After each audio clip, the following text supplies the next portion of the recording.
Hello friends, welcome back. If you're new here, welcome. My name is Lindsay and this is my weird little internet world and friends who live here with me. So hello and welcome. So today I have a rather uncomfortable video for you. We're gonna hop right into it because there's a lot we need to get through, okay? So today I wanted to address a subject that I would like to coin with the term comfort culture. And what is comfort culture, you might be asking yourself. So to me, comfort culture is a mentality in which someone places a higher value on a temporal pleasure, such as something feeling good or being easy, versus something that has a more long-standing reward or objective that requires some level of discomfort. As a society, we are addicted to things that feel good. Don't believe me? According to the World Health Organization, the #1 killer globally by more than 50% than anything else that is measured next to it is cardiovascular disease. For something to rate that much higher than just the second in line is insane, in my opinion. So what makes this statistic extremely embarrassing on behalf of all of humanity is the fact that the CDC, along with many other scientists who have backed the research, tell us that at least 80% of the time, cardiovascular disease is preventable. Like, we don't have to die from this. You just have to have healthy lifestyle practices, which include a better diet, exercise, and not smoking. And though while it may seem more comfortable to go grab fast food and sit on the couch, in fact, going through a triple bypass surgery is actually quite a bit more uncomfortable. Mind-blowing, right? And now that we have the internet in all of its glory, people really don't have the same excuses that they used to in order to say that I don't have the correct information or I don't know how to make the change. The truth is, people just rather choose to not know and indulge in what is comfortable and easy and literally feed their addictions until they die. So, what about you? When was the last time you really wanted to achieve something but you didn't? I would argue in just about any situation outside of the constraints of time, it was because you probably made the choice to do something that was more comfortable than the thing that you needed to actually do in order to achieve that other thing. And as we've talked about on my channel many times before, I am the laziest non-lazy person out there. I fall into the trap as well. I don't want to work harder. The difference is that I'm not going to be afraid to attack an uncomfortable situation because I'm so literally addicted to making the thing happen or doing the thing that I want down the line that it presses me through to get to that point. So people will tell you I'm in constant competition with myself, and just when I get to the point where I'm like, I don't want to do this anymore because it sucks so much, I get all, oh heck no, I can't make me back out of this if I don't want to. I'll show me how it's done. I'm ridiculous.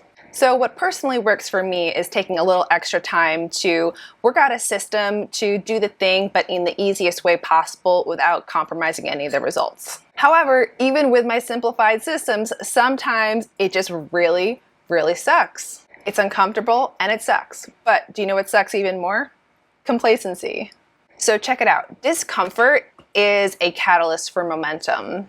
Put your hand on a hot stove and the discomfort of what you experience will cause you to make the action to pull your hand away. So if you feel like you're stuck in the same recurring patterns and just not going anywhere in life, it simply means you aren't creating an environment for yourself that is forcing you to move. So with that said, here's 5 tips for helping you embrace a more productively uncomfortable life. The first one is to realize that comfort and discomfort are just feelings that are imparted on us for the sake of survival versus the sake of achievement. Comforts and discomforts alike are fleeting, and once you get through it, you kind of look back and realize, okay, that really wasn't a big deal. So the second is to break your addiction by integrating uncomfortable habits one at a time. Now, going cold turkey doesn't really work for everyone, and a lot of times if you go all in, it's really easy to go all out just as quickly. So what you can do is, instead of binge watching Netflix for 3 hours every day, watch it for 2 hours every day and take that additional hour that you now have to go on a run or do something that is aligned with your vision and goals. Once you get that going steadily, then take away another hour and then maybe find a different area in your life where you can cut back some time doing something that is comfortable and indulgent that doesn't really give you any value long term. Number 3 is choose comforts that don't affect your time. Listen, I'm not mad at you being comfortable in general. Like, wear your fuzziest socks all day long. Listen to your favorite playlist on the way to work. These were things that you would have to do anyway. You would have to probably wear socks with your shoes. You would have to get to work one way or another. Integrate your comforts there and things that you would need to do anyway versus taking time out of your schedule to do them specifically alone. Number 4, and something that I'm very passionate about that has served me, is stop giving yourself the mental option to do or to not do something. So much of life comes down to what we allow ourselves to believe. So instead of allowing yourself to believe that you have the choice between eating a cheeseburger or eating a salad, just tell yourself, I only have the option to eat the salad. And then that's the only thing you have, and that's the choice you make. As a vegan, people always ask me, they're like, how do you just say no to cheese and, it's so amazing, and no to ice cream? And I'm just like, I don't give myself the mental option to consider that anymore. So I literally don't miss it because in my head, it was never an option. And number 5 is realizing it's 100% up to you and your responsibility. You are responsible for where you end up in the world. Someone has faced your struggles before and has won in your similar situation. All right, guys, I'm not judging you now or ever, and neither is anyone else because we literally don't have time and we don't care. So don't worry about judgment in this topic in general. I also completely believe in bodily autonomy and your right to make choices for your own self and what you do in your own space outside of judgment. But just remember that everything in life comes down to choice and the choices that you're making and how those determine future actions for yourself. And the person that lives and dies with all these decisions is you. You can do the thing, okay? I believe in you. You can do the thing. All right, guys, that's it for this video. I hope you found it somewhat helpful. I'm thinking about making a video of some simplified systems to help people gain progress through, oh my gosh, Indy.